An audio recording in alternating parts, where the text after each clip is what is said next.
estamos aqui para mais um evento da série Teses em Debate. Como todos os que frequentam a série sabem, e eu também estou direcionando essas palavras para os que estão assistindo aqui pela primeira vez ou que vão assistir às nossas gravações posteriormente, essa série é uma promoção do LAPET, Laboratório de Pesquisa em Teoria da História e Interdisciplinaridades, e também da plataforma de extensão da Universidade Federal Rural do Rio de Janeiro. A série Teses em Debate surgiu como uma forma de fazer uma mediação entre a universidade e o seu entorno. Ou seja, por um lado é uma atividade de extensão e, por outro lado, a gente tenta congregar pessoas de universidades de todo o país. E, frequentemente, o nosso público tem sido pessoas de vários estados. E qual foi o nosso objetivo central nessa série? Tornar público trabalhos fantásticos que têm sido defendidos ou sob forma de dissertação de mestrado ou de tese de doutorado, mas muitas vezes não ficam conhecidos dos grandes públicos ou mesmo de pessoas das outras universidades que não aquela em que o trabalho foi defendido. Pensando isso, nós fundamos essa série e já estamos aqui há mais de um ano com ela. A ideia, então, é disponibilizar não necessariamente a tese inteira, mas alguma questão que a atravessa. O nosso tema de hoje é a biografia e a censura. A nossa palestrante é Ana Carolina Carvalho Pinto, ou seja, ela, há algum tempo atrás, defendeu a dissertação de mestrado na Universidade Federal Rural do Rio de Janeiro. Eu tive a honra de participar da banca dela. No caso, envolvia a mesma temática de hoje, censura, biografia, e também envolvia a questão da música, já que os objetos de reflexão dela foi sobre a famosa querela, né, das biografias não autorizadas, envolvendo músicos como, por exemplo, o Roberto Carlos, por exemplo, que não autorizou a biografia que foi feita dele, e assim por diante. Ou seja, o tema é muito interessante, porque envolve várias coisas que podem interessar as pessoas que estão aqui assistindo ou que vão assistir depois. Como a história se relaciona com música, como a história se relaciona com biografia, como a história deve enfrentar a questão da censura e como essas coisas se relacionam entre si. Quer dizer, biografia, censura, biografia não autorizada. A questão se abre para além do universo da música também, porque os biografados que também estão envolvidos nessa querela não são necessariamente apenas músicos, mas também celebridades ligadas a outras áreas, como, por exemplo, os desportos, televisão, cinema, escritores, outras possibilidades, né? A Ana Carolina, além de ter feito o mestrado na Universidade Federal Rural do Rio de Janeiro, com um tema sintonizado com o que aqui vai se discutir hoje, atualmente também é professora do Colégio Antônio Rubac. Então, Ana Carolina, eu vou passar a palavra para você. Se tiver faltado falar também alguma coisa interessante sobre você, também você pode acrescentar isso e depois já pode iniciar a sua palestra. Eu lembro que, assim, entre 45 minutos e 1 hora, o palestrante desenvolve o seu argumento e depois todos nós aqui entramos no debate. Eu vou fazer algumas colocações, depois passo para o público e assim a gente desenvolve essa palestra de debate. Então, Carol, nesse momento eu passo a palavra para você. Obrigada, professor. Vamos lá, preparem um slide aqui, eu vou apresentar pela outra conta. Para ficar mais fácil, porque o pessoal mais novo talvez não conheça muito bem algumas figuras que a gente está trabalhando. Eu apresento aqui.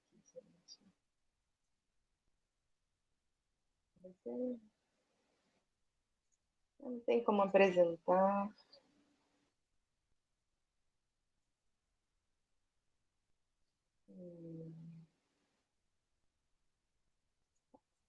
Como é que eu apresento um PowerPoint aqui? Uma janela está só a janela do... Júlia, você sabe explicar como faz para apresentar o PowerPoint? Eu também me enrolo com isso. Eu acho que se ela clicar em compartilhar janela, ela vai conseguir exibir o slide. A janela só aparece. Ah, tá. Calma aí, deixa eu ver aqui. Foi? Agora tá dando. Tá dando pra ver. Mas tá só minha janela. É, Tá tá. aparecendo. Mas o slide tá aberto no seu computador? Tá aberto. Vai ser pela internet mesmo ou tá no PowerPoint? Tá no PowerPoint. Tá, então tem que compartilhar uma. Não, uma janela não. Peraí. Calma aí. Mas ele já tá aberto aí? Já. Tá, porque é uma janela mesmo, mas aí teria que estar aberto o slide. Não tá aparecendo o PowerPoint? Programa? Tá aparecendo pra mim, mas não tá aparecendo na apresentação. Aqui pra gente tá em branco. Enfim, faz parte. Vamos lá. Quer me enviar e eu tento passar? Como é que eu te envio? Vou te mandar um e-mail, tá bom? Tá. Aí você me passa. Só um minutinho.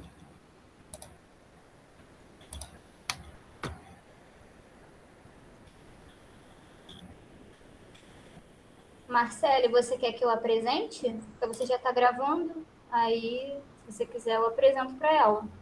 Tá bom. Tem como apresentar aí, Júlia?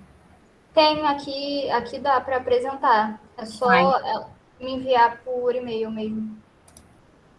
Tá, então tá bom.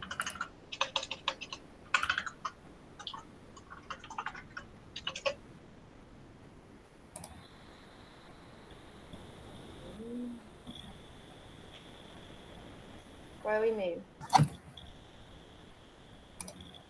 Vou digitar meu e-mail aqui no chat e você me envia.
Deixa eu ver uma coisa aqui.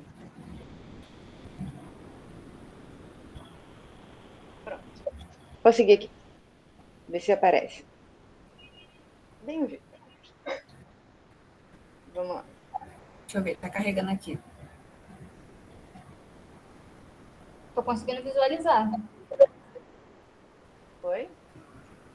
Tá aparecendo agora. Isso. Tá. Né? Boa tarde, vamos começar então. Contratempos da tecnologia. Como o professor Assunção falou, né, minha pesquisa ela versa sobre diversos temas, né? Censura, biografia, música, liberdade de expressão. Então, eu vou fazer um panorama geral sobre a pesquisa para a gente entender, e aí a gente pega esses pontos mais específicos do tema. Né? Uma coisa que sempre me incomodou é que a censura, propriamente dita, ela perpassa toda a história do Brasil. A gente tem censura no Brasil colônia, né, com a vedação de jornais, revistas, no Brasil Império para tentar controlar as ideias iluministas, para tentar controlar o que fosse dito sobre o imperador. Você tem a censura perpassando pela Primeira República, ela sendo institucionalizada com a Era Vargas e o Departamento de Imprensa e Propaganda, né? Depois ela volta sendo institucionalizada na ditadura militar.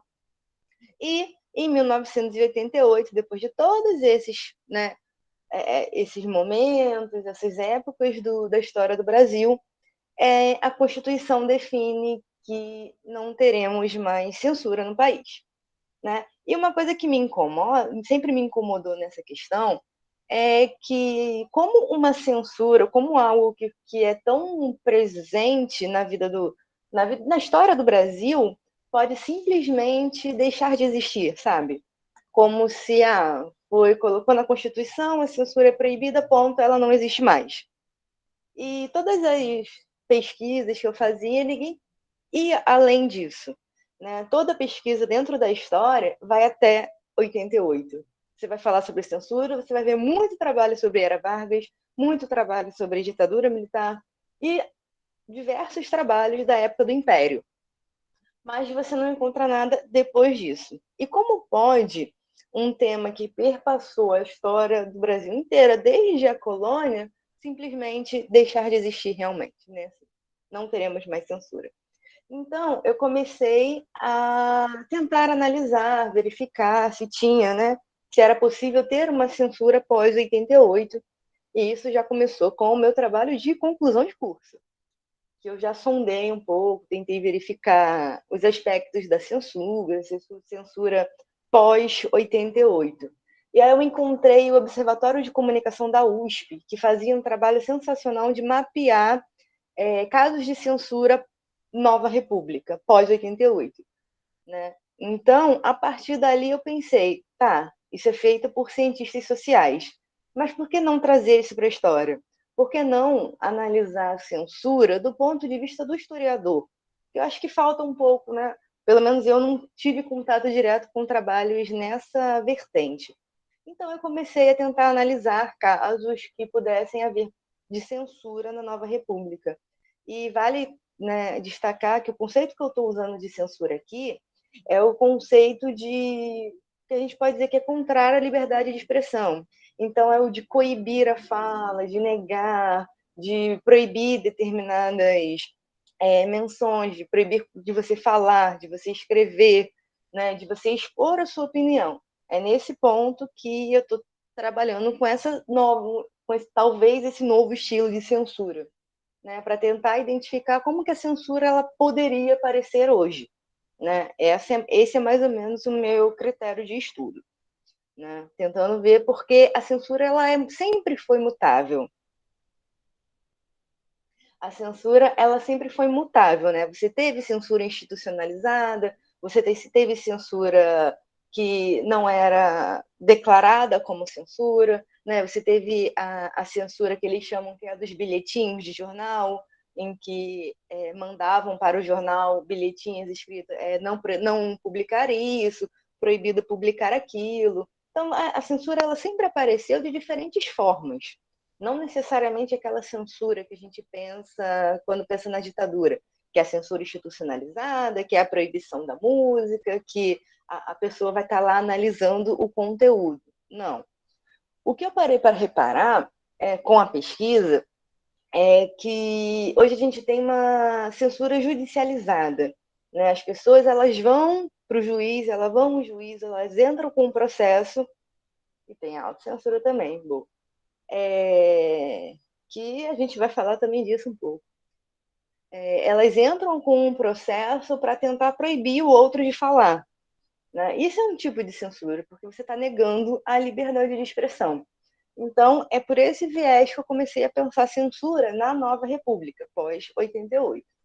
Né? A Constituição, eu trouxe aqui o trecho, né, do artigo 5º da Constituição de 88, que fala, ó, todos são iguais perante a lei, sem distinção de qualquer natureza, garantindo a todos direito à vida, à liberdade, à igualdade, à segurança e à propriedade.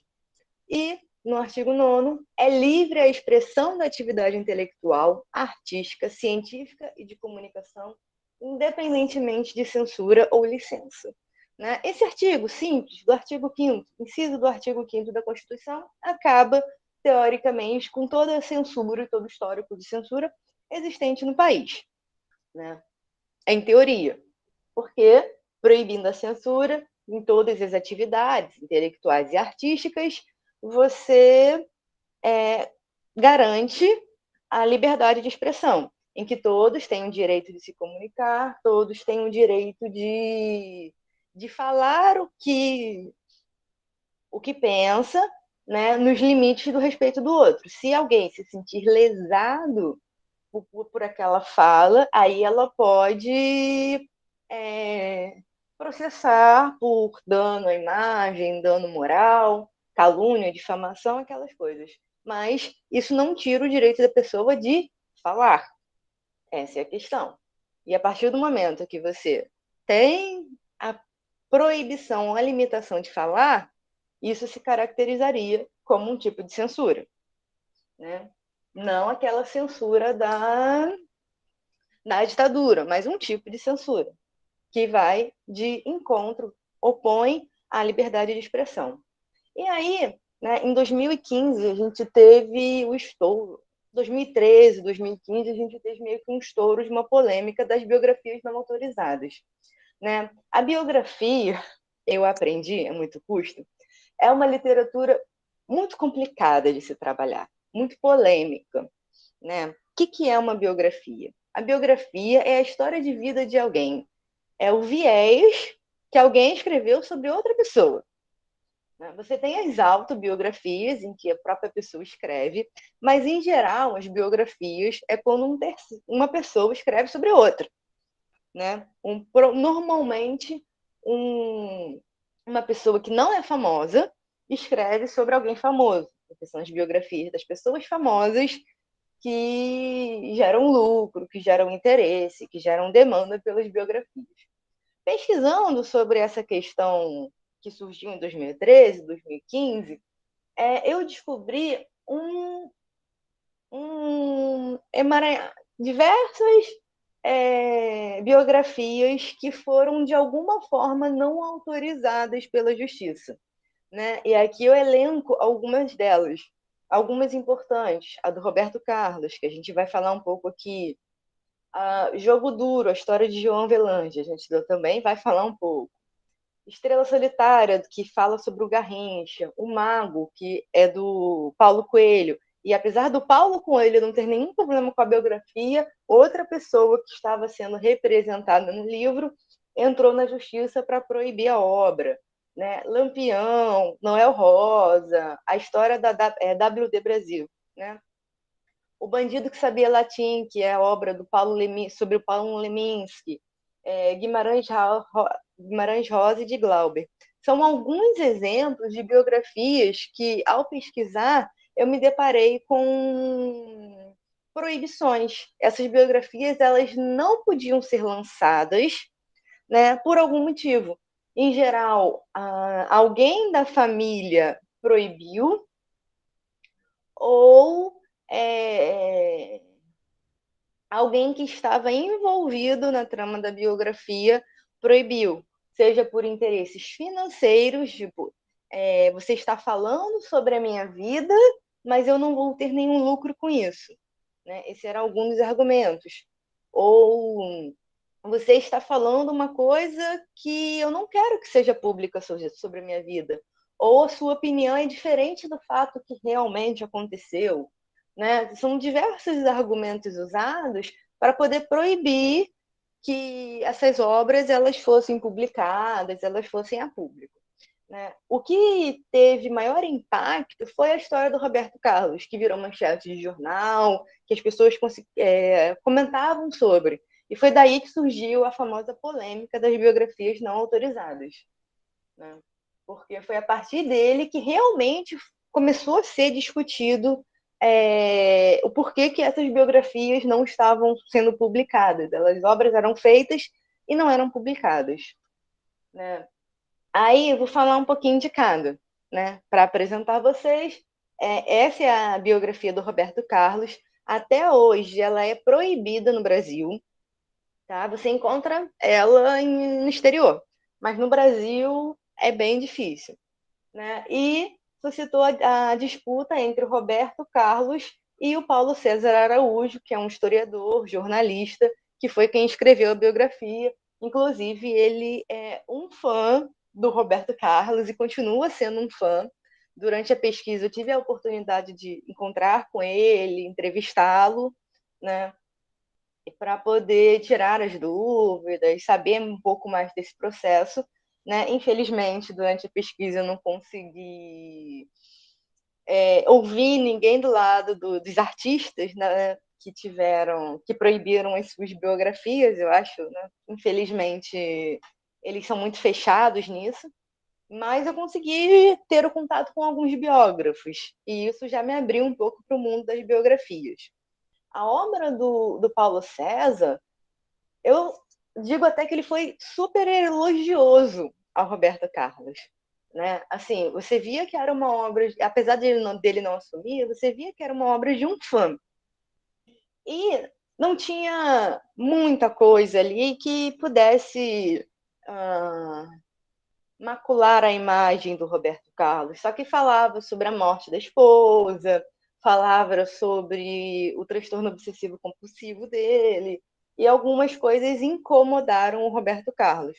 O Roberto Carlos ele entrou na justiça contra o autor da biografia, alegou calúnia e difamação e mentiras na biografia, que a biografia estava tentando desestabilizar a imagem dele e que ele próprio já tinha programado de fazer uma biografia. Esses foram os argumentos. E que a vida era dele e que a única pessoa que poderia contar essa história era ele mesmo. Ninguém além dele seria bom e capaz o suficiente para contar a história de Roberto Carlos. Com esses argumentos, ele entrou na justiça contra o Paulo César Araújo para poder proibir a biografia não autorizada. Ele acabou conseguindo proibir, seja pela decisão, seja pela justiça, seja pelo impacto da própria imagem do Roberto Carlos. E o Paulo César Araújo lançou um livro contando toda a história do processo, que é O Réu e o Rei, que ele conta todo o processo, desde a produção da biografia até o desenrolar de todo o processo.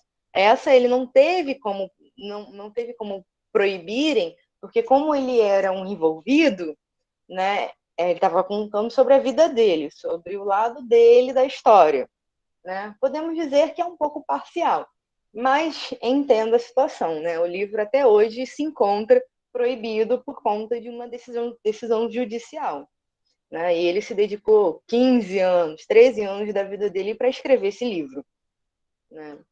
Então, aí o Réu Rei, ele conta todo o processo desse, mas foi com a figura do Roberto Carlos que começou toda essa situação.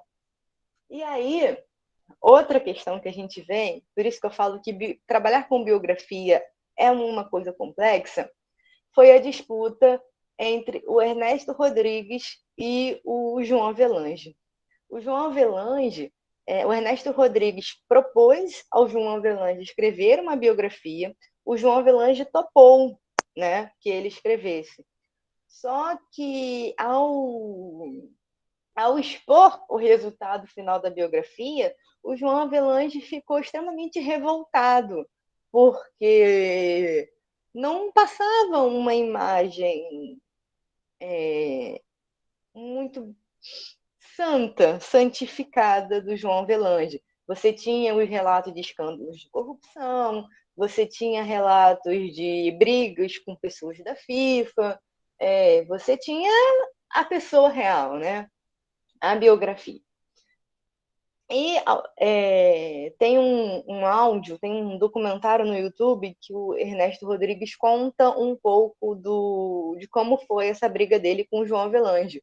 E ele mostra uma gravação em que o João Avelange está revoltadíssimo porque o Ernesto escreveu que ele participou de uma maratona de natação e saiu da piscina muito cansado.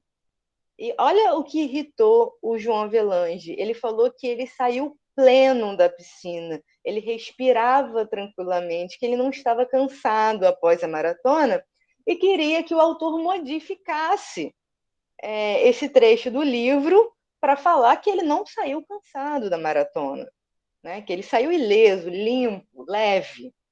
Né? Essas são algumas questões aí de quando você envolve o biografado na biografia, né? E aí, por várias coisas, ele vetou diversos trechos da biografia que falavam dele, falavam da vida dele, né?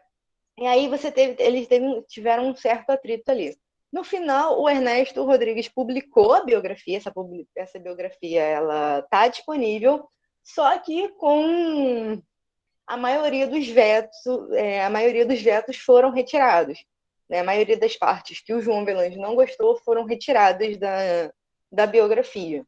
E aí a gente tem aquela questão, que eu vou falar mais para frente, da interferência do biógrafo na biografia, na história, né? Porque ninguém quer que os seus maus momentos sejam lembrados. Né? Todo mundo quer que a sua história seja sempre uma história digna, uma história de brilho, de luz. Né? Essa foi a questão com o João Avelange.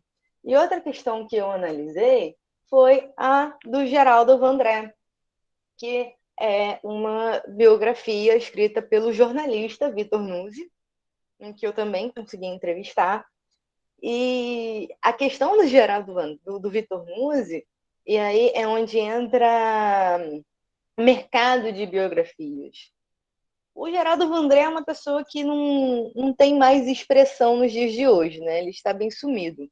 Então, o Vitor Nuzzi diz que tentou diversas vezes conseguir a autorização, conseguir a participação dele na obra, mas nunca foi possível. Então, ele arriscou, lançou a biografia dele, só que lançou naquele momento de turbulência ali da polêmica do Roberto Carlos. Então, para lançar a biografia, ele se encontrou com um outro impedimento, que era nenhuma editora queria aceitar o livro com medo de censura. Nenhuma editora queria publicar o livro do Vitor Nuzzi, porque estavam com medo de alguém entrar na justiça proibindo o livro e eles terem prejuízo. Né? Ele foi negado por 3 editoras diferentes. E o livro ficou em suspenso durante muito tempo, até achar uma editora que aceitasse para poder publicar o livro pelo risco dele ser censurado, dele ser proibido, a exemplo do livro do Roberto Carlos. Então, esses são alguns exemplos de biografias que sofreram algum tipo de impedimento, algum tipo de veto dentro desse processo, dentro dessa tentativa de publicação dos jornalistas. E aí, alguns deputados entraram com uma ação direta de inconstitucionalidade para tentar contornar essa necessidade de autorização para publicar biografias. Porque como pode você, se a censura é proibida, se você pode falar o que quiser, como pode você precisar de autorização para publicar uma obra, para publicar uma biografia? E aí a gente tem a ação direta de inconstitucionalidade 4.815, que tenta questionar os artigos 20 e 21 do Código Civil, que determinavam que, salvo se autorizadas, né, você não poderia ter a divulgação de escritos, a transmissão da palavra ou a publicação e exposição de utilização da imagem de uma pessoa. Né? Então, para você, de acordo com esse artigo e com a interpretação dada a ele, para você publicar uma biografia, você precisava da autorização expressa do biografado ou de um cônjuge ascendente ou descendente, ou seja, de um familiar do biografado. De qualquer outra forma, você não tinha como publicar as biografias. Por exemplo, o Paulo Leminski, a biografia dele não foi publicada porque a esposa proibiu, porque ela não teria retorno financeiro na obra. Noel Rosa foi proibida porque as filhas entraram na justiça questionando que não receberiam nada pela obra. Né? Rui Castro teve a obra do Garrincha censurada porque falava do alcoolismo do jogador. E isso não ficaria bem visto. Então, as sobrinhas do jogador entraram contra a biografia porque afetava a imagem do Garrincha. Né? Esses são pontos que motivaram essas censuras e que fazem parte da pessoa, fazem parte da história, fazem parte de quem ele era, no caso. Né? Então, a ação direta de inconstitucionalidade tentava modificar o significado desses 2 artigos para poder liberar, né? E aí a gente já até viu esse vide adin, que é o quê? Já modificou, já foi modificado, né? Porque o processo da ação ela já ocorreu, já finalizou, e aí você tem a mudança disso. Mas durante o processo, você precisava de autorização prévia para publicar e falar sobre a vida de qualquer pessoa. O que, de certa forma, para nós historiadores, é uma situação complicada, porque em qualquer tema, né, a gente está falando sobre alguém, a gente está falando sobre uma história, a gente está falando. Imagina se, né, nessa onda de biografias a gente tivesse que pedir autorização para famílias para poder falar de um determinado fato histórico, né? Então, as biografias elas estavam permeando isso, de te proibir se você não tivesse autorização para falar sobre isso, né? E aí é a questão das biografias em si. A minha maior dificuldade foi trabalhar com biografias. Por quê? É uma literatura extremamente complexa. Pode parecer fácil, é a vida de alguém, mas é uma literatura extremamente complexa. Você tem a parcialidade, né? A pessoa que está escrevendo a biografia, ela quer contar uma história, né? Quando é um historiador escrevendo uma biografia, normalmente ele trabalha com hipóteses, ele trabalha com fatos, ele busca um direcionamento. O jornalista já tem a tendência um pouco mais para os fatos escondidos, os fatos obscuros, a fofoca, né? A tentativa de encontrar alguma coisa que faça a visão da pessoa mudar. Então, você tem a parcialidade do biógrafo, da pessoa que escreve. Aquela pessoa está escrevendo com uma intenção, né?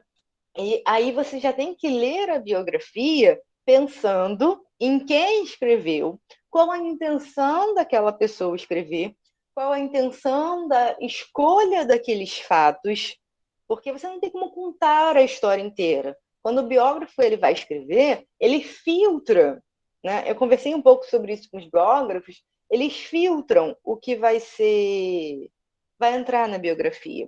E aí, esse filtro é com base no que eles querem passar, né? Então, ali, a biografia, a gente sempre tem que trabalhar ela como uma das visões, uma das representações daquela pessoa que está sendo retratada. Você pode ter diversas versões da mesma pessoa. O Michael Jackson tem mais de 50 biografias diferentes publicadas, com fatos diferentes, com motivações diferentes, com situações diferentes, né? Então, essa foi a primeira dificuldade de trabalhar com biografia. Dentro da história, a parcialidade de quem está escrevendo. E digo mais, saber qual é a vertente de quem escreve, se é jornalista, se é historiador, se é escritor, porque tudo isso impacta na forma da escrita, na informação que vai ser que se vai buscar, na informação que se vai escrever, na forma como vai ser divulgado a informação.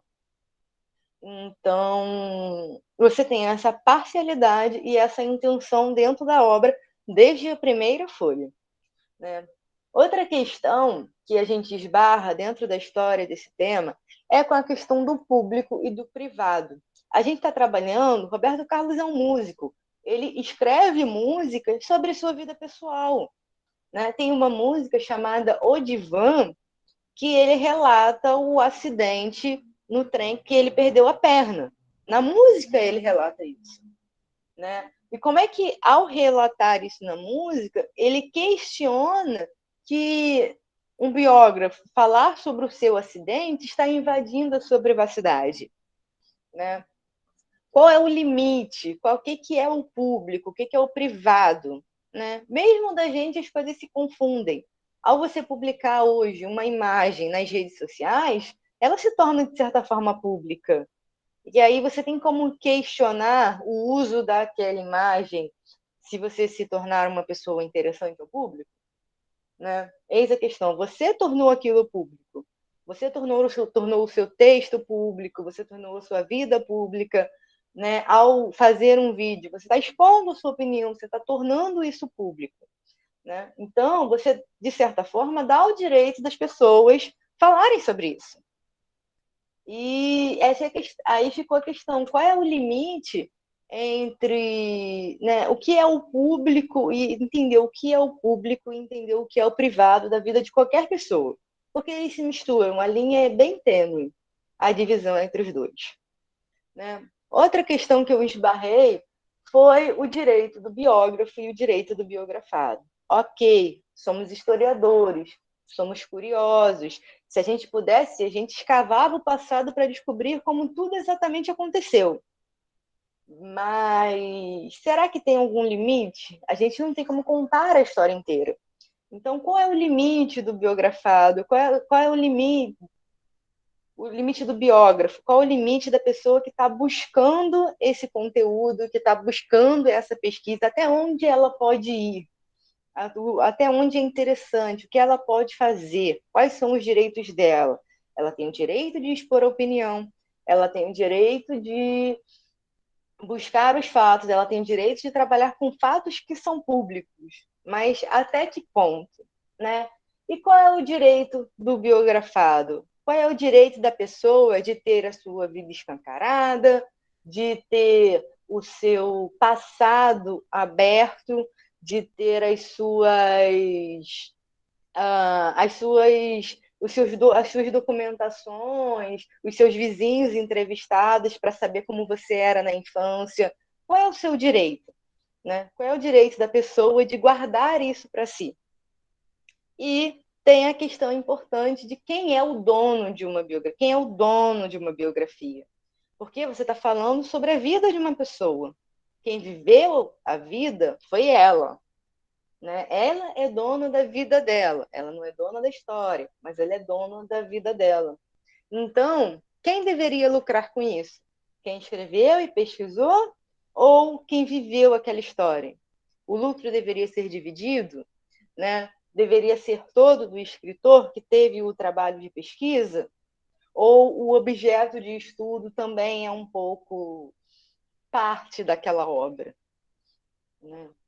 São questões que são levantadas e bastante, digo, polêmicas nesse caso, né? Porque tem a ver com o direito de propriedade, e apesar do livro ser uma propriedade intelectual, se fala da vida de outra pessoa, né? Quais os limites entre o público e o privado de uma pessoa pública? Porque só porque Roberto Carlos é público, toda a vida dele se torna pública? O sofrimento da perda da esposa deve se tornar público? O biógrafo ele deve usar só o que já foi exposto ou o que ele consegue descobrir? Eu descobri que os biógrafos têm a capacidade de descobrir verdadeiras pérolas em entrevistas, né? E assim, se fossem publicados, né, dariam revoluções na bilheteria das biografias. Mas qual é o limite? E como respeitar esse limite? Porque se você torna as coisas públicas, se você é uma pessoa pública, você tem a sua vida mais exposta. Então, eu acho que da pessoa pública, esse limiar entre o público e o privado é ainda mais fechado, ainda mais estreito, porque eles se confundem. A música, ela fala da vida particular. A maioria dos músicos falam da sua vida particular, né? Os escritores, eles, né, expõem a sua vida, eles abrem a sua vida muitas vezes, eles falam das suas experiências, eles mostram isso. Então, o público e o privado, eles estão muito juntos ali, eles estão muito próximos um do outro, né? Quais são os limites e quem determina esse limite? É o biógrafo ou é o biografado? É a pessoa que está escrevendo ou é a pessoa que viveu? Eu quero que isso seja privado, né? A gente tem um exemplo de um momento em que o Roberto Carlos pegou uma arma, estava saindo de uma gravadora, aconteceu alguma coisa, ele pegou uma arma e deu 2 tiros pro alto, né, numa noite. Aí, isso seria proibido se aparecesse na biografia do que o Paulo César Araújo fez. Mas foi gravado na cinebiografia do Erasmo Carlos. Né? Você tem um filme que conta a vida do Erasmo Carlos, é muito bom, por sinal, e lá retrata justamente essa cena em que o Roberto Carlos está com uma arma na mão e dá 2 tiros para o alto. Isso mexe com a imagem que o Roberto Carlos tenta passar sobre ele, mas é um fato que fez parte da vida dele, que marcou a vida do Erasmo e por isso está na sua biografia. Né? Mas até que ponto isso pode vir a público? E até que ponto o Roberto Carlos ele pode questionar essas informações? Porque ele bateu no Paulo César Araújo, mas ele em nenhum momento questionou que isso fosse a público na biografia do Erasmo Carlos. Isso também pesa ali nessas questões de biografia. Né? E até esse momento, né, mesmo com todas essas questões, o interesse histórico ele ganha. Se você tem um interesse histórico, se você tem uma relevância histórica para aquelas informações, se Roberto Carlos é tão importante, essas informações, esses momentos, eles fazem parte da vida, eles modificam quem o Roberto Carlos é, faz parte da história do Roberto Carlos, isso tem relevância histórica, isso tem relevância para o objeto de estudo. Né? Saber que ele não fala determinadas palavras por conta do toque, que ele não usa determinados tons de roupa por conta do toque, isso mexe com quem ele é. Porque ele só usa azul, porque ele só dá rosas brancas, isso mexe com a figura dele. Durante muito tempo, ele cantou as próprias músicas sem cantar, pulando determinadas palavras por conta do toque. Isso é relevante. Então, isso tem que ser público, isso tem que estar exposto. Faz diferença na carreira dele, faz diferença na história de quem ele é. Né? Mas, até que ponto, por exemplo, saber do sofrimento... Isso, inferno, mal, obrigada, porque eu não lembrava as palavras. Eu acho que ele não usa marrom, se não me engano.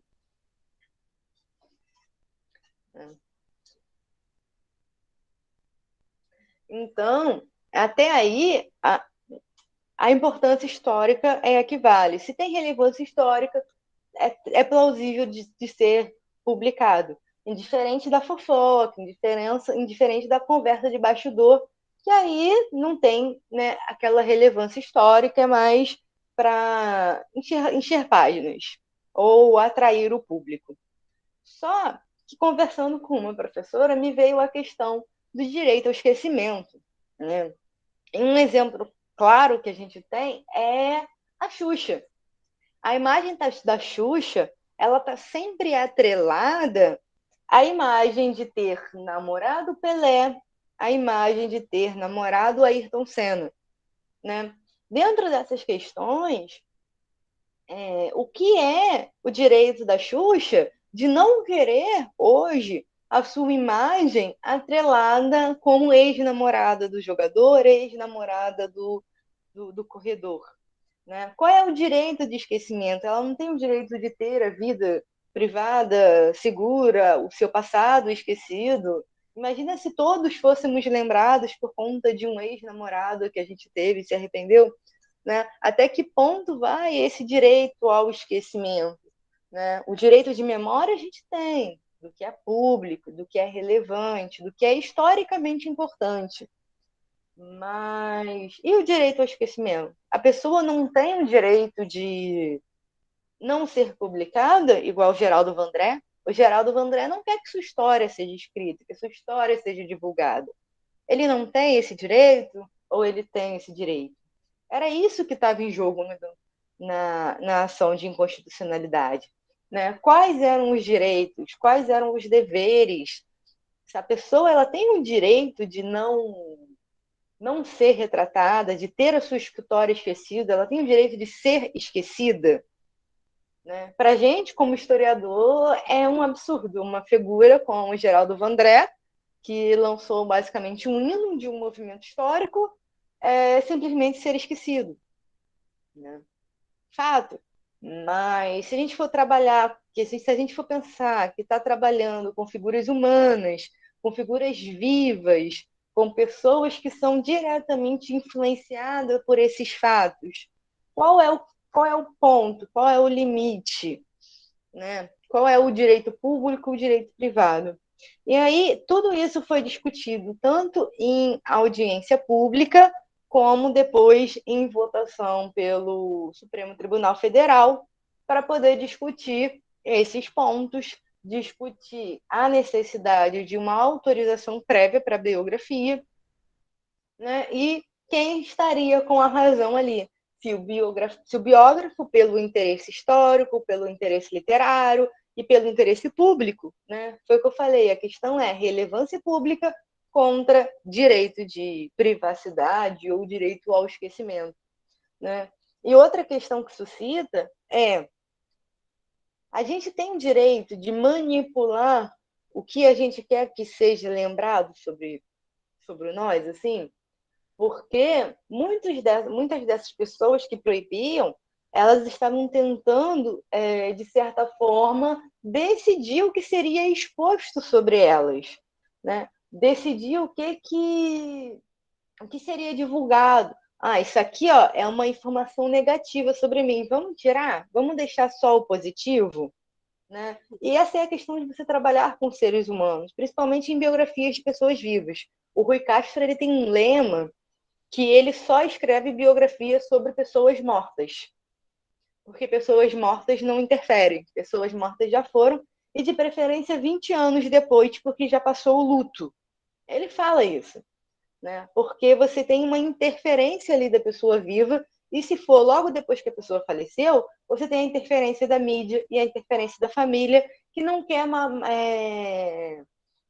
dizer, não quer deixar mal a imagem daquela pessoa que se foi. Então, a regra do Rui Castro é que ele só escreve sobre pessoas mortas e, de preferências, que já morreram há mais de 20 anos. Né? Fico me perguntando se ele não tem certa razão aí, né, nesse ponto, justamente por conta dessas questões de você trabalhar com a imagem de alguém que ainda está aí, de alguém que pode querer controlar o que quer passar, o que quer ser lembrado, né, que tem o direito de ser esquecido. Em 2015, em julho de 2015, a gente tem a finalização desse imbróglio, dessa questão da ação direta de constitucionalidade, e por unanimidade o Supremo Tribunal Federal decide que não é necessário autorização prévia para a publicação de uma biografia. Né? Em 2015, aí o Vitor Nuzzi, que teve o problema com as editoras, consegue publicar o livro dele sobre Geraldo Vandré. Os livros que foram censurados judicialmente, que as famílias entraram na justiça para poder proibir o livro, eles continuam proibidos por conta das decisões judiciais. Né? Como foi feito antes, elas não são afetadas pelas censuras. Os biógrafos eles teriam que escrever novas versões da biografia para poder relançar sem a necessidade de autorização agora pela lei nova.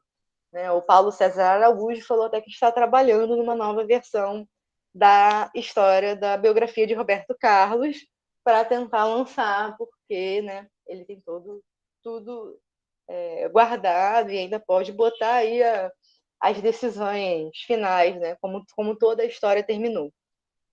Então, ao trabalhar história, né, trabalhar com pessoas vivas, trabalhar com biografia, que é uma obra extremamente parcial, que é uma obra que conta a versão da vida de alguém, que não necessariamente está preocupado com construir uma jornada, está preocupado com a fidelidade dos fatos, porque tem biografias que são focadas no lado obscuro da pessoa, né? Não as que eu trabalhei, mas existem biografias assim, né?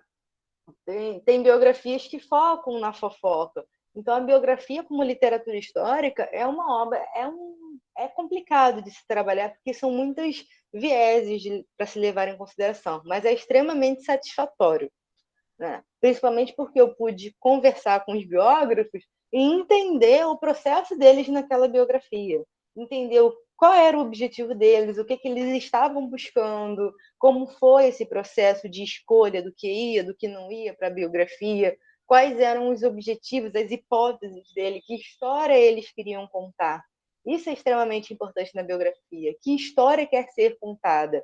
Que versão da pessoa você está contando, você está falando, né? Ao ler uma biografia, às vezes, a gente se depara como se a gente estivesse lendo a verdade sobre a vida de alguém, né? Só que a gente está lendo a vida de alguém sobre o viés de alguém. Alguém escolheu, alguém pensou, alguém escreveu o que queria sobre aquela pessoa, né? Isso, do ponto de vista histórico, é complexo de trabalhar metodologicamente falando. Você tem que ter uma metodologia, você tem que ter uma atenção, você tem que focar numa pesquisa. Mas é extremamente satisfatório, né? Isso novamente mostrou, né, com a decisão do Supremo Tribunal, que sim, estava sendo caracterizado, e eles usam isso o tempo inteiro nos seus votos, estava sendo caracterizado uma censura, né? Ao proibir, ao necessitar de autorização prévia para a publicação, você criou uma censura prévia para a publicação, né? E todos os ministros do Supremo, eles falam em censura.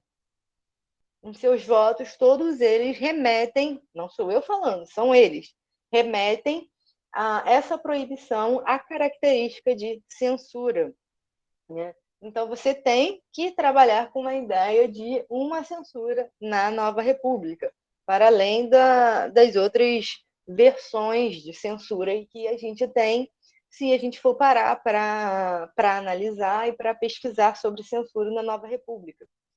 E é fácil, hoje em dia está cada vez mais fácil você encontrar características de censura nos dias atuais, principalmente.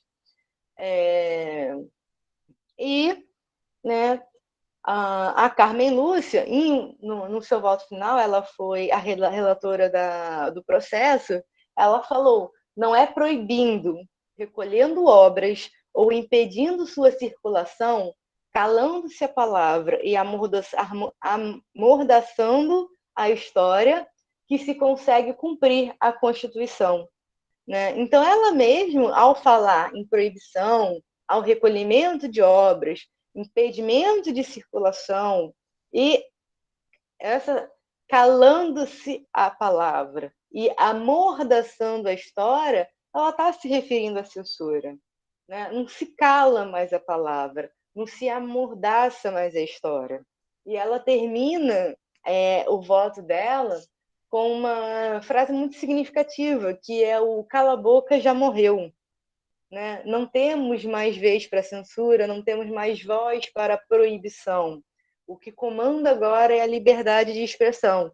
E no que vai garantir deles, qualquer coisa que for limitar a liberdade de expressão e que possa se caracterizar como censura vai ser impedido, porque hoje o que vigora é a liberdade de expressão e não se amordaça mais a história. Esse tempo ficou no passado, isso já foi, e agora são outros tempos. Então, essa foi a relação que eu trabalhei entre a biografia, a censura e os músicos, né, na questão do Roberto Carlos, que expõe a sua vida nas músicas, né, e, bem, tentou proibir aquilo que ele mesmo canta na música O Divã e em outras músicas, porque ele não quer que seu passado se torne público, né? E tenta até hoje esconder a perna mecânica que ele usa, né? Como motivo de vergonha, não sei. Né? Mas tentou, esse foi um dos argumentos utilizados para proibir a biografia dele. É isso. Obrigada, professor. Obrigado, Ana Carolina. Obrigado pela brilhante palestra aí, que pode nos levar a pensar sobre várias coisas, né, relativas a temas diversos e temas que podem se combinar, como biografia, censura, música, literatura, celebridade, liberdade de expressão, aspectos jurídicos, como trabalhar com essas diversas coisas, né? E eu achei muito interessante, como você abriu também, lembrando que existem vários tipos de censura, né? Existe aquela censura institucionalizada, que muitas vezes é recrudescida nas épocas de ditadura, mas também nessas épocas de ditadura e em outros momentos existem outros tipos de censura, como, por exemplo, a censura informal, mas também, você mesmo citou, a censura da editora, que não quer publicar porque teme outro tipo de censura que vai acarretar em prejuízo econômico através de processos. E a gente pode pensar também na autocensura, que é o próprio autor que gostaria de fazer uma biografia sobre alguém, pensa 2, 3 ou 4 vezes porque fica pensando nisso. Mas e se eu for processado? Ou também o contrário, ou também a questão, se eu for censurado pela editora, como ocorreu, aliás, né, que você citou a obra que ficou, sei lá, 15 anos parada porque as editoras não queriam publicar com medo do processo. Ou seja, o autor perde um tempo de dedicação da vida, às vezes anos e anos da sua vida estudando aquele tema. Então, quem enfrentar isso acaba sendo também um ato de coragem, às vezes, né, por um biógrafo, né? Uma das coisas que eu fiquei pensando, não só na sua palestra de hoje, eu também tive essa honra de participar da sua qualificação e da sua defesa, né, da banca que examinou o seu trabalho na Universidade Federal Rural do Rio de Janeiro, né? Uma das coisas que me chamava a atenção era essa peculiaridade do Brasil, que também me ocorreu para abrir o debate. Eu vou levantar alguns pontos e depois também abrir o espaço para todos que estão aqui interagindo conosco também fazerem suas colocações. Podem fazer pelo chat, podem tomar a palavra. E eu vou fazer umas colocações, aí também eu posso devolver para Ana Carolina e depois vocês vão anotando aí outras coisas para interagir com o debate, né? Mas uma coisa era, por que o Brasil, né? Então, era muito curioso, para mim sempre foi muito curioso esse caso do Brasil pós-ditadura, porque essa querela ocorre no Brasil pós-ditadura. Quer dizer, um Brasil no qual os intelectuais e artistas lutaram ferrenhamente contra a censura, né? Alguns até, inclusive, arriscaram suas vidas, alguns podem até ter sido torturados, né, pelo sistema de ditadura, ou punidos, ou exilados. E, no entanto, era muito curioso que alguns desses, particularmente no campo da música, surgiu essa questão também. Alguns músicos que foram muito atuantes nas suas lutas contra a ditadura e contra a censura, né? E até sendo muito criativos e inventivos em bolar maneiras de evitar a censura e encaminhando músicas de protestos, músicos fantásticos, realmente, né? E que tiveram um grande trabalho nessa área, né, na luta pela liberdade de expressão, na luta contra a ditadura. E, no entanto, com esse episódio que ocorreu, particularmente a partir da questão do Roberto Carlos, alguns desses músicos que tiveram papel atuante contra a censura incorporaram a corrente da censura nesse aspecto, que era trazida pelo Roberto Carlos. Então, era muito... sempre eu achei muito curioso isso, né? Fundaram até uma associação, né? Que era uma associação para... Procure saber. Procure saber, exatamente. Quer dizer, para ajudar as pessoas que não queriam ser biografadas, algo assim, né? Ou seja, alguns desses eram músicos que tinham lutado contra a ditadura. Então, me ocorre uma primeira questão me ocorre para colocar aqui no debate, era por que no Brasil ocorreu isso e se em outros países ocorreu algo similar. É claro que eu não sei se você teve a oportunidade de saber isso, mas é uma curiosidade que eu tenho. Ou se foi uma coisa muito específica do Brasil, surgiu no Brasil com especial vigor isso, e por quê?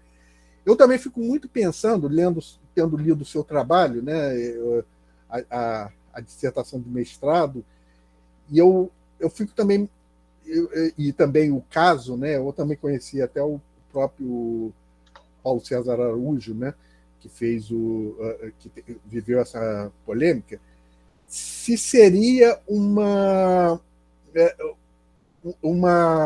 decorrência de uma ação, teria sido muito originária por essa questão fundadora do Roberto Carlos.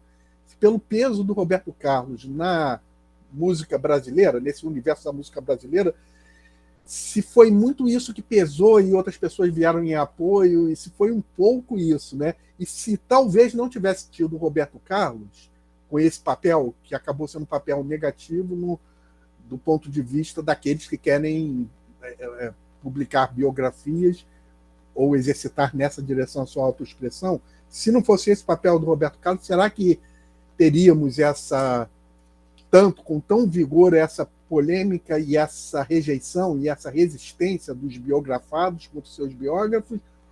Ou foi muito motivada por isso, né? Por esse peso do Roberto Carlos, que optou por esse caminho e muitos o seguiram em função disso, né? Eu fico perguntando também um pouco isso, não sei o que você pensa sobre isso, né?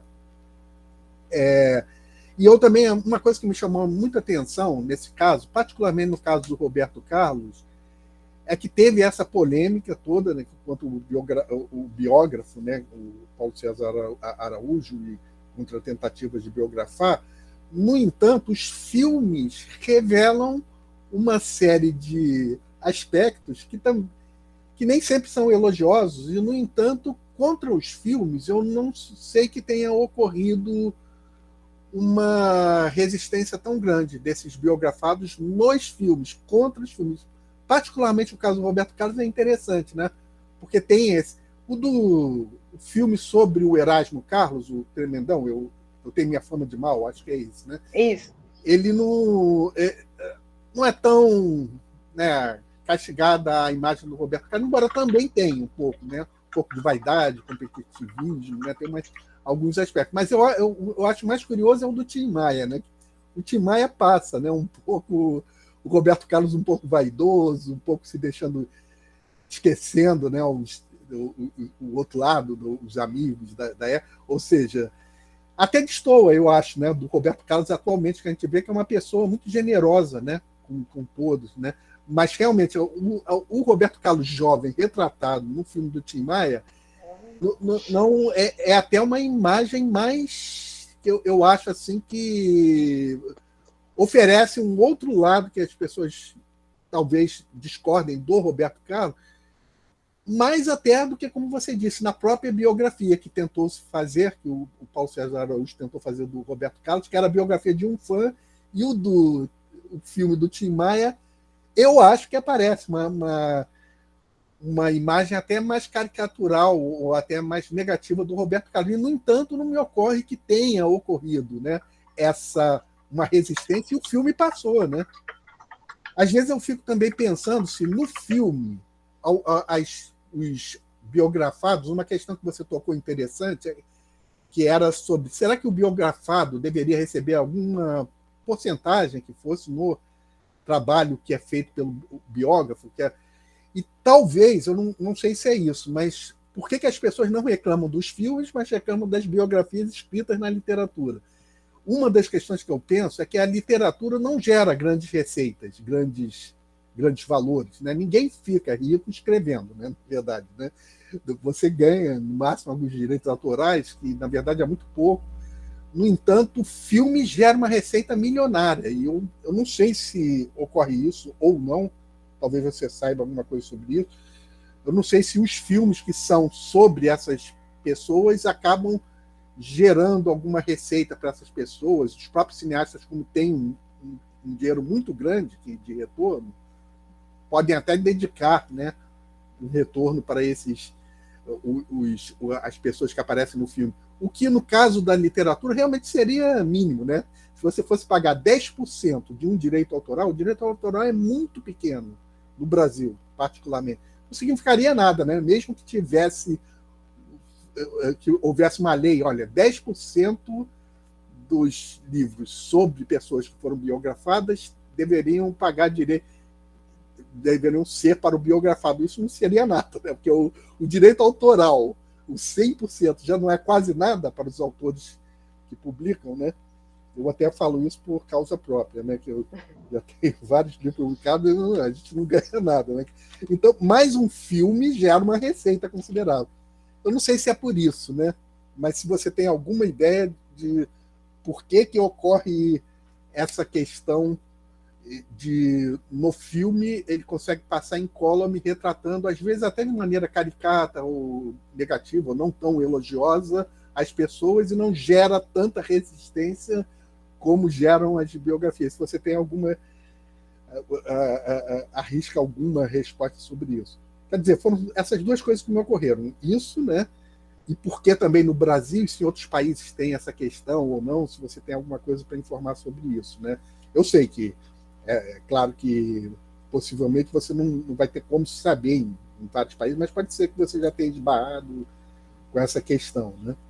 Bom, eu ao mesmo tempo eu abro aqui o espaço para vocês fazerem as perguntas. Vocês podem fazer através do chat ou vocês podem tomar a palavra. Se vocês fizerem através do chat, a Júlia vai ler essas perguntas, então vocês também podem fazer isso. Mas eu devolvo a palavra para a Ana Carolina, que eu levantei algumas coisas, não sei se ela quer falar sobre isso. E vocês se preparem aí, também podem fazer suas questões, tá? Uma das partes mais interessantes aqui dessa nossa série é essa parte aí do debate. Sempre gera aí um retorno interessante, né, de questões. Então, Ana Carolina, eu devolvo a palavra a você. Vamos lá.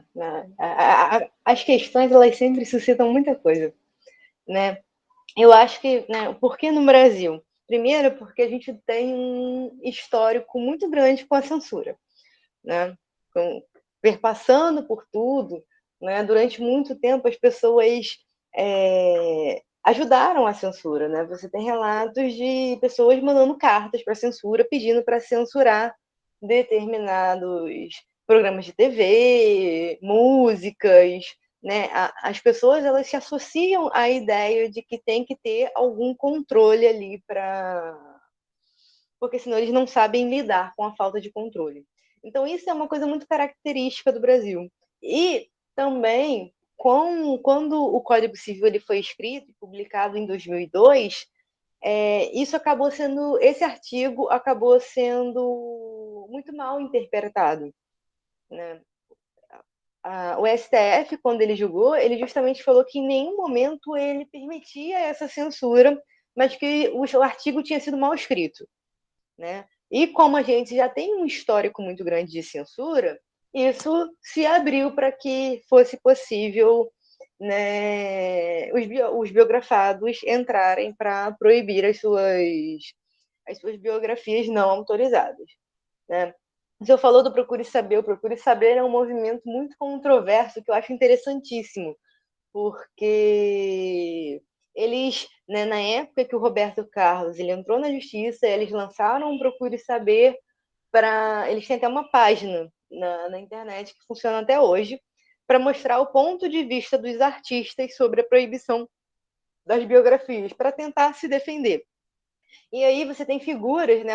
O ponto central do Procure Saber era Caetano Veloso, Chico Buarque, Gilberto Gil, Djavan. Então são pessoas que participaram ativamente na luta contra a ditadura, pessoas que escreveram músicas, né, de protesto, contra a ditadura, que burlaram a censura, mas que, de acordo com os argumentos do Procure Saber, estavam tentando defender os seus direitos de privacidade, né? Só que meio que o tiro saiu pela culatra, porque ao verem que ficaram mal vistos, até mesmo por conta do seu histórico, de serem pessoas que lutaram contra a censura, né, eles foram, devagar, eles foram se retirando do movimento. Eu não falo mais pelo movimento, eu não represento mais o movimento. Foi quase um lapso de memória, eles não falam mais sobre. Né? Mas o fato é que, inicialmente, alguns, né, o Chico Buarque ele falou que só entrou para poder apoiar o Roberto Carlos. Né? Inclusive, o Chico Buarque ele foi notícia, porque ele falou que o Paulo César Araújo nunca tinha entrevistado ele para falar sobre o Roberto Carlos. Né? E o Paulo César Araújo foi lá e divulgou a gravação, porque ele tinha a gravação, o áudio da entrevista que ele fez ao Chico Buarque, que ele tinha feito 20 anos antes, e que ele perguntava sobre Roberto Carlos. Né? E foi aí, a partir desse momento, que o Chico Buarque ele sai do movimento, né? Porque ele viu que ele realmente tinha falado sobre Roberto Carlos. Né? E sendo que ele tinha desmentido o Paulo César publicamente. O Paulo César foi lá e não, publicou, está aqui. E aí ele sai depois desse movimento, e depois que ele abandona o barco, vários outros artistas vão saindo do movimento também, até que o movimento perde força, né, dentro dessa discussão. Sobre se aconteceu isso em outros países, não de forma institucionalizada. Né? Eu consegui encontrar relatos de várias biografias ou diários, poemas que são proibidos de publicação por parte da família. Né? O exemplo mais ícone que eu encontrei é o da Silva Plath. Tem até um livro que um biógrafo dela fala que antes dela se suicidar, ela escreveu poemas, né, falando sobre o que se passava na cabeça dela, sobre planos, e escreveu isso em um diário. E os biógrafos dela sempre tentaram pegar esses diários para poder publicar, porque faz parte da história da autora, faz parte de quem ela é, faz parte desse processo que ela viveu. E o marido dela, e posteriormente a irmã do marido dela, até hoje segue proibindo a publicação desses escritos dela para não manchar a imagem dela. Né? Tem até um livro que fala sobre uma das biografias dela, que é A Mulher Calada. Né? É um livro fininho que conta a história da Silva Plath, e lá diz também, justamente, numa entrevista com uma das biógrafas, essa questão do impedimento, deles impedirem que seja publicado esses escritos. Então, você não tem em outros países a proibição institucionalizada, das pessoas entrarem na justiça contra, mas você tem a família, muitas vezes, controlando o acervo daquelas pessoas e decidindo o que pode ou não pode ser divulgado, o que pode ou não pode ser publicado. Né? Porque lá você também não tem, assim, né, a maioria das pessoas depende do acervo familiar, né, dos artistas para poder fazer essas pesquisas. Como você tem um resgate da memória, né, uma preocupação em guardar a memória daqueles artistas, a família toma conta daquele acervo. Então, a família meio que decide o que vai ser divulgado, o que vai ser publicado e o que ainda não é momento para mostrar, o que ainda não deve ser divulgado. Né? Então, o controle ele funciona mais pela parte familiar, de proibir que esses documentos sejam expostos. Né? Mas não de forma institucionalizada, igual a gente teve aqui, de casos na justiça, né? de ter que ter uma decisão por conta de uma lei, nada disso, é mais uma questão familiar, centralizada, em alguns casos específicos. Né? Essa questão da censura das biografias, ela teve voz, ela se tornou pública com o caso de Roberto Carlos. Mas a maioria dessas biografias elas já tinham sido proibidas antes do Roberto Carlos.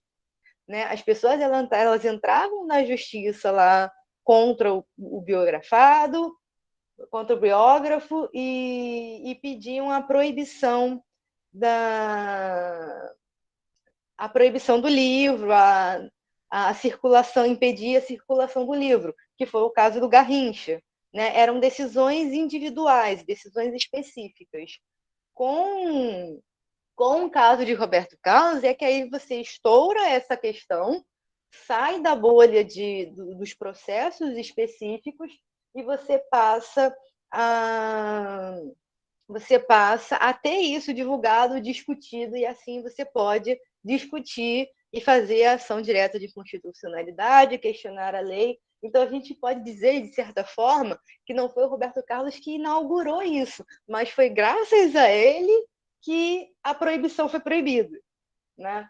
Então, foi graças a ele que o assunto começou a ser debatido e pôde-se chegar à liberação da autorização prévia. Talvez, se ele não tivesse feito, até hoje essa censura prévia ela vigoraria, porque ninguém se atentaria a essa questão, se não tivesse alguém de grande impacto para poder questionar isso ou aproveitar disso. Né? Os filmes, né, existem cinebiografias sobre censura, né? Eu acho que menos porque os filmes eles são mais passageiros que os livros, né? Apesar da bilheteria ser muito maior, eu acho que o impacto dos filmes ele é muito menor na imagem da pessoa, né? E aí normalmente eles alegam a questão da liberdade de expressão, né? Formas de expor aquilo poeticamente, né? Sem necessariamente ter total vínculo com a verdade. Mas você teve um documentário sobre a vida do Marighella, que foi censurada, teve um documentário sobre o Lampião, que foi censurado. Você teve 2 documentários da Globo, inclusive, que eles estavam fazendo, que foram censurados, que a família entrou na justiça para proibir a divulgação. Na Bahia, na época que eu estava começando a pesquisar sobre censura, né, teve um documentário que falava sobre a ação da PM, que foi censurado. Então, assim, você tem censura em documentários, você tem censura em filmes, mas eu acho que o que deu impacto das biografias literárias é justamente porque, né, apesar do filme ser mais divulgado, né, mais amplo, o livro parece que ele tem mais peso, né, por ser uma literatura mais séria, por ser uma literatura mais feita por historiadores, assinada, que a pessoa está ali, que está se mostrando. Né? Eu acho que talvez tenha esse impacto nos livros. E os filmes, que eu saiba, também não geram receita para os artistas, né? Porque eles estão contando as histórias. O Tim Maia, o documentário é sobre o Tim Maia, né? O Roberto Carlos ele é um coadjuvante naquele momento, mas ele está ali porque ele fez parte naquele momento da vida do Tim Maia. Então, eles utilizam isso também para poder não serem censurados, né? O Erasmo está contando a história da vida dele. Então, você tem essas pessoas como centro, essas pessoas como foco da imagem, e não mais o Roberto Carlos em si. O foco não é o Roberto Carlos, o foco é o Erasmo Carlos, o foco é... Eita, caiu. O foco é o Tim Maia. Então, acho que por isso que os filmes eles não são censurados, porque o foco não é o Roberto Carlos. Se fosse um filme sobre Roberto Carlos, aí é diferente, mas não é o caso. E aí você tem a liberdade porque você pode falar sobre a sua vida. Né? Você pode fazer um documentário sobre você e usar pessoas que estiveram na sua vida. Mas você não pode falar sobre a vida do outro, assim, né? Naquele momento, sem autorização. Faz o sentido, né? Por exemplo, eu estava pensando, tem alguns filmes fora até do Brasil, que é interessante porque a pessoa é malhada mesmo, né? E aquilo sai, né? É muito comum dos filmes de Michael Moore, né? Que tem um que era o Columbine, né? Aquele sobre tiros em Columbine, eu acho, né? Que depois ele começa entrevistando um ator, eu estou esquecendo o nome dele, Charlton Heston, eu não sei se o nome é esse, eu sei que ele era um ator que participava da questão de tiro, era da sociedade de tiro, e sai super mal no filme, né? A imagem dele. No entanto, não proibiram o filme, né? E o filme fez muito sucesso, acho que ganhou até um Oscar, né? Quer dizer, é interessante como no cinema, né? Mas, de fato, tem essa questão também, onde que está a centralidade da pessoa, né? O que está sendo filmada. E acho que também tem essa questão do filme, né? Do filme e da literatura. O filme acaba tendo uma repercussão maior, também pega mais mal.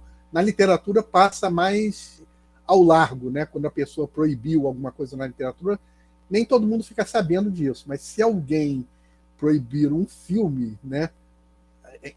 Interromper um filme porque não concorda, todo mundo fica sabendo. O cinema ele acaba adquirindo um impacto maior, eu acho, né? Do que a literatura. Recentemente você teve uma biografia do Marighella censurada, né? Eles estavam proibindo a publicação. Exato.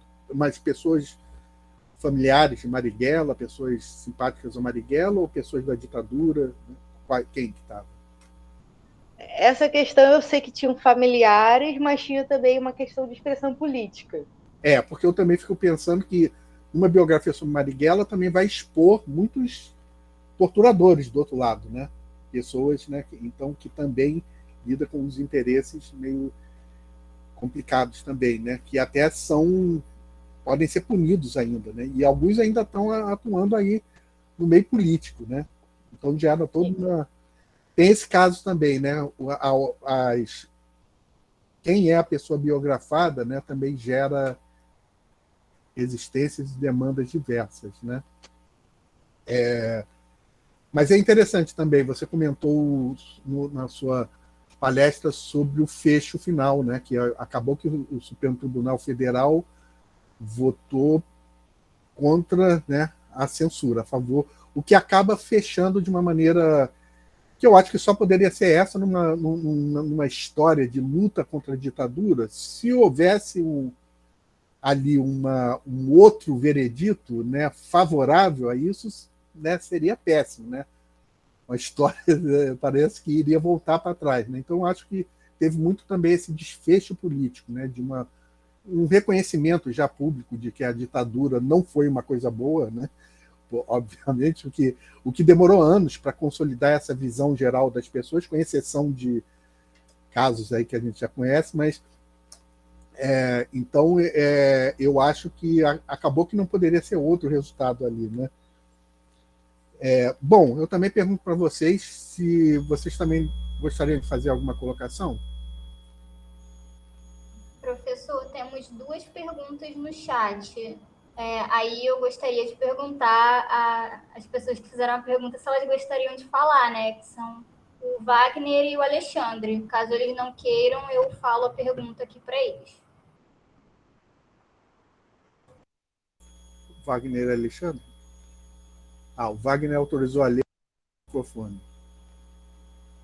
Ok, eu vou ler aqui logo, aí depois eu vejo a resposta do Alexandre aqui, se ele autoriza a gente.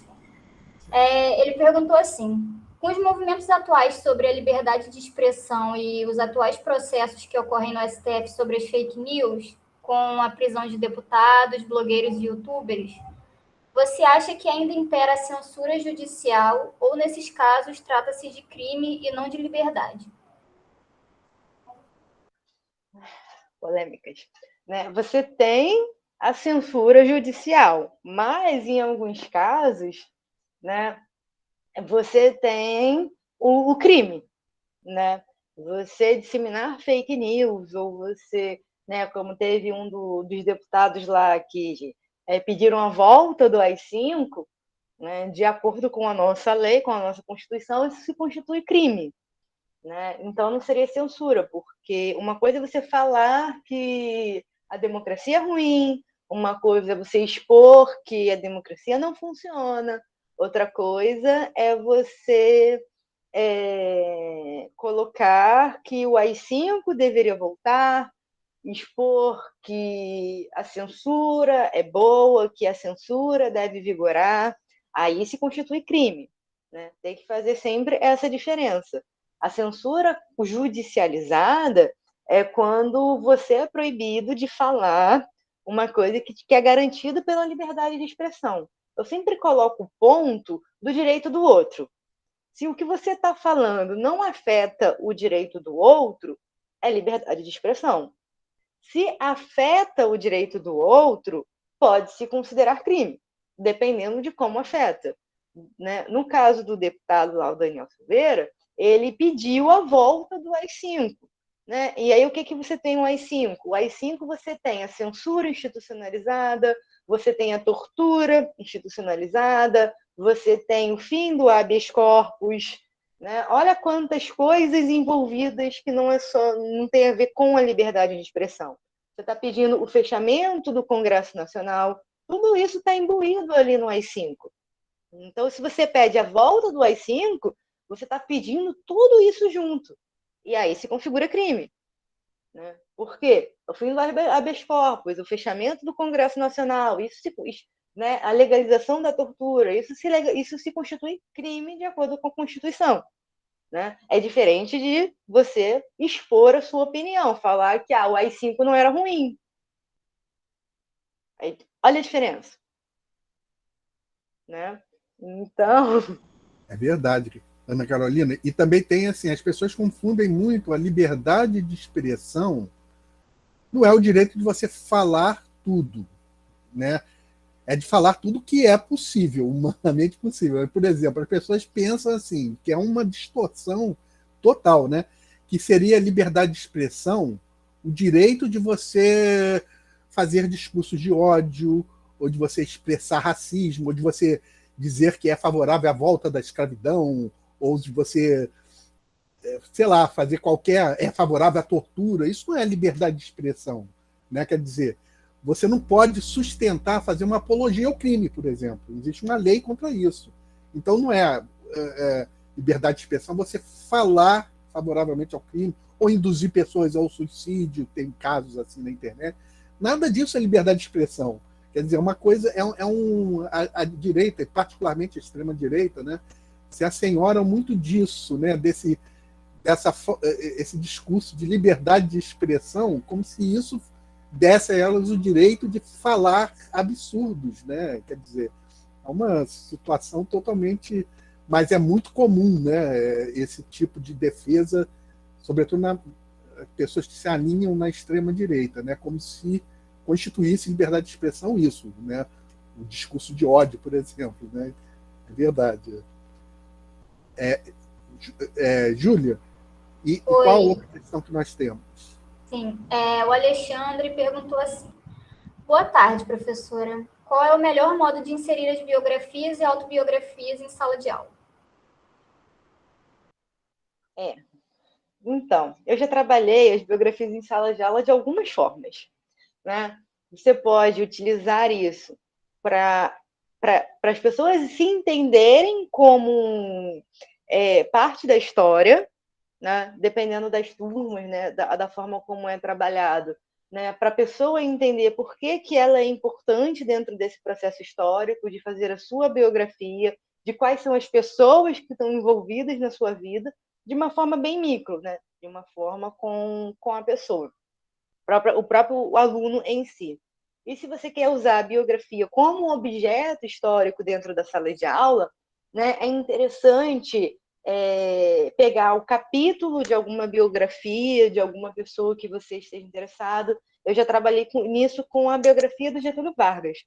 Né? Então, você pega um capítulo, um trecho, e coloca para os alunos analisarem aquele trecho, veem se tem parcialidade, o que aquela pessoa estava querendo mostrar, né? E trabalhar justamente qual é a história que está sendo contada naquela biografia. As biografias, elas são muito extensas, então é difícil trabalhar com um todo em sala de aula. Mas você pegar capítulos, você pegar trechos e fazer os alunos descortinarem aquilo ali, analisarem, verificar se aquele trecho, o autor, ele se utilizou de uma forma mais historiográfica, ou se ele tentou contar uma fofoca, né? Tentou maldizer a pessoa que ele está pesquisando. Porque tem disso também, né? Se você for procurar algumas biografias, né, o biógrafo ele fala mal do biografado, né? Então você tem essa parcialidade. Isso aí dá para fazer, é mais difícil no Brasil, mas com biografias do Michael Jackson é excelente, porque como ele tem uma variedade de biografias, né, você consegue pegar dois objetivos distintos e fazer essa comparação. Né? E aí você pega um trecho que fala de um momento histórico dos Estados Unidos, não necessariamente da vida do Michael Jackson, mas do entorno. Utilizar a biografia para entender o contexto histórico é excelente. Né? Aquela pessoa ela esteve envolvida, ela fez parte daquela história. Então você pega um trecho daquela vida e pega o contexto histórico. Qual o contexto histórico da pessoa que viveu aquilo ali? Onde ela estava? Ela, sei lá, você tem biografias que falam sobre o Obama, primeiro presidente negro dos Estados Unidos. Então, vai lá, qual é o contexto histórico que ele estava inserido? Por que ele foi eleito? Né? Assim, né? O que possibilitou a eleição dele? Quais foram os pensamentos dele? Ou o que mudou na vida dele como sendo um representante negro na presidência dos Estados Unidos?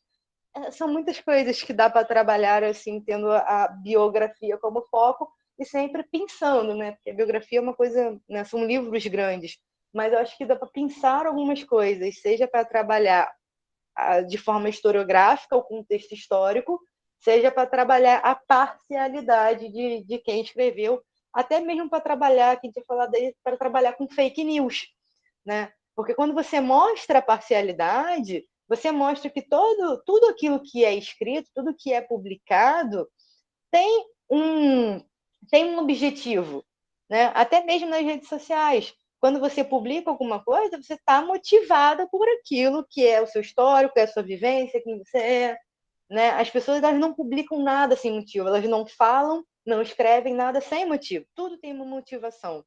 Né? E isso serve para trabalhar as fake news. Qual é a motivação das fake news? Por que as pessoas compartilham fake news? Né? Isso para trabalhar em sala de aula, sim, é uma gama de possibilidades. Temos mais alguma colocação, alguma pergunta? Por enquanto, só essas duas mesmo. Perfeito. Bom, eu também estou vendo aqui, Ana Carolina, que a gente está se aproximando aqui das 16 horas, que atualmente é o nosso horizonte aqui, né? Então, ainda dá tempo, se alguém quiser fazer alguma colocação, pode fazer sem problema nenhum, né? Mas eu vou aproveitando aqui também para falar algumas palavras finais aí sobre esse trabalho fascinante aí que a Ana Carolina desenvolveu e que merece ser lido, né? Não sei se você já se você depois escreveu artigos sobre tirados da dissertação. Se você escreveu, você pode até deixar aqui o link que as pessoas podem ler, né? Não sei. Mas merece escrever. Processo. Né? Vai ser legal, porque realmente é como foi dito, não tem tanta gente assim, né, trabalhando a questão da biografia e particularmente sobre esse viés do confronto entre biografia e censura. Realmente foi um trabalho bastante original, né? Eu ainda não tinha visto nenhum das pessoas que eu examinei aqui pelas universidades daqui, né, do Brasil, né? Pode ser que tenha tido, mas eu não vi tantos trabalhos, né? Então, o seu trabalho é muito interessante nesse sentido, merece até um dia aí a possibilidade de ser publicado em livro, e certamente que merece a possibilidade de você continuar fazendo palestras sobre ele mesmo, né? Palestras, minicursos, oficinas, porque é um campo, né, para os historiadores, né? Tanto é um campo para os historiadores examinar a questão da biografia e utilizá-la como a questão que você falou, utilizá-la numa sala de aula, como é um campo para o historiador, outro campo para o historiador, ele tornar-se biógrafo, ele fazer biografia de personagens históricos ou de personagens recentes, né? Quem melhor para fazer uma biografia do que o historiador que já lida com essa questão da vida, do tempo, né? E a gente sabe que a biografia, durante muito tempo, ela que era muito praticada pelos historiadores no século XIX, por exemplo, no século XX ela sofreu uma pequena demate por ocasião da história-problema, porque ficou associada meio a uma história factual, a uma história narrativa, uma história não problematizada, não analítica, né? E no final dos anos 80 ela voltou à biografia como um dos gêneros percorrido pelos historiadores, porque como os historiadores não percorreram esse gênero, isso também é interessante. Outros passaram a preenchê-lo, né? Então, literatos, jornalistas, ou seja, os historiadores produziram um vazio ali, que foi ocupado por outras pessoas. E os historiadores voltaram a ocupar esse campo da biografia no final, a partir da década de 1980, mostrando que sim, a biografia pode ser perfeitamente também problematizada. Não é necessariamente apenas a história de vida, no sentido mais factual ou afetivo, como muitas biografias são, porque interessam as pessoas também, né? Sobretudo quando são pessoas que são idolatradas, celebridades, né? Tem pessoas que gostam de ler biografias nesse sentido. Mas as biografias também podem ser problematizadas, né? Serem analisadas, serem atravessadas por problemas historiográficos específicos. Ou seja, é um gênero também da história analítica, né? E não apenas da história narrativa. As biografias voltaram, né? A partir de certo momento. Então é um campo muito aberto também, né? Então esse campo merece aí que as pessoas discutam ele, né? E ainda mais hoje que a gente tem essas possibilidades através de lives, né? Então fica aqui o convite para que você volte também outras vezes aqui as nossas séries aqui, Teses em Debate, né? E temos também uma série aí sobre cinema e história. Se você quiser falar sobre as biografias no cinema, algumas dessas, né? Aceitar, a gente está organizando para 2022 essa outra série que a gente também trabalha, né? Bom, eu agradeço muito e deixo aqui o convite para que vocês continuem frequentando aqui a nossa série Teses em Debate. Daqui a 15 dias, acho que a gente tem mais uma outra, eu ainda tenho que ver, que a gente já está até o final do ano marcado, né? E temos também a outra série Cinema e História. São séries produzidas pelo LAPET, Laboratório de Pesquisa em Teoria da História e Interdisciplinaridade. Eu lembro a vocês que qualquer um que queira participar desse laboratório, basta enviar para o e-mail, vai ser deixado também aqui pela nossa equipe, a intenção de participar do laboratório oficialmente, que aí basta dizer o nome completo, CPF, link do currículo Lattes, que eu posso inscrever vocês no Diretório de Grupos de Pesquisa do CNPq no nosso laboratório. E você passa a fazer parte oficialmente do laboratório, que também é um item curricular interessante, né? Além de vai receber também as nossas comunicações, vai receber informes sobre as nossas redes sociais, assim por diante, e vai poder fazer palestras aqui também, sem dúvida, né? Então, Ana Carolina, mais uma vez eu te agradeço e realmente foi muito bom. E nesse momento, a não ser que ainda tenha mais alguma pergunta, eu passo a palavra também para você falar as suas palavras finais. Obrigado. Sem perguntas, né? Então, obrigada pela oportunidade, professor. É ótimo falar desse tema para ver se alguém mais se interessa, porque falar sozinha sobre um tema é muito complicado, né? A pesquisa ela foi mais complicada por isso, porque, né, dentro da história ninguém fala sobre isso, e eu acho que é um tema fascinante, né? E agradeço pela oportunidade, agradeço aos presentes. E qualquer dúvida, se vocês quiserem, eu deixo meu e-mail aqui, se alguém quiser entrar em contato comigo, né, para falar sobre a pesquisa, falar sobre o tema, ter acesso à monografia, dissertação, né, eu vou deixar o meu e-mail aqui disponível para caso alguém queira entrar em contato. E obrigada pela oportunidade.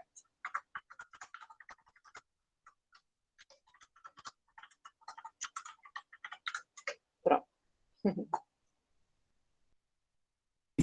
Então, a gente aqui encerra, nesse momento, a gravação de mais um evento aqui da série Teses em Debate. Obrigado.